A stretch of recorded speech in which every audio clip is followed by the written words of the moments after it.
L'Assemblea regionale siciliana ha approvato all'interno della finanziaria la proposta avanzata dal sindaco di Realmonte Sabrina Lattuca relativa a un contributo per l'istituzione della Fondazione Scala dei Turchi da parte del comune di Realmonte.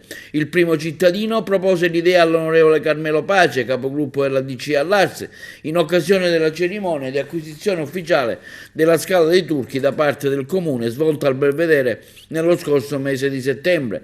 Da quel momento il deputato regionale sposò da subito il progetto, ha seguito con grande cura l'iter e ieri è stato approvato l'emendamento. La Costituenda Fondazione avrà tra i suoi scopi la tutela, la salvaguardia e la messa in sicurezza dell'area e la promozione culturale e la ricerca scientifica del sito. Un traguardo importantissimo raggiunto. Il finanziamento consentirà al Comune di istituire nel più breve tempo possibile la Fondazione Scala dei Turchi, questo quanto dichiarato dal sindaco di Realmonte Sabrina Lattuca, che ha tra gli scopi la vigilanza, la custodia, la promozione culturale, la ricerca scientifica e la fruizione dell'area. Ci consentirà, continua il sindaco, di avviare una gestione oculata e in linea con l'importanza del sito candidato a patrimonio UNESCO. Tutto ciò in vista dell'imminente riapertura dello stesso sito a seguito della relazione tecnica già depositata presso l'autorità competente dal team di esperti nominati dal Comune. Ci siamo impegnati, continua la prima cittadina, a riaprire il sito nella prossima stagione estiva e stiamo lavorando per realizzare il tutto.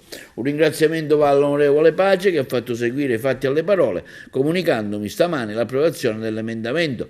Non è di secondaria importanza, conclude il sindaco Lattuca, l'indotto che tutto ciò creerà in termini anche di occupazione, dove troveranno spazio le realtà locali, quali le cooperative e le associazioni volontari professionisti del settore turistico.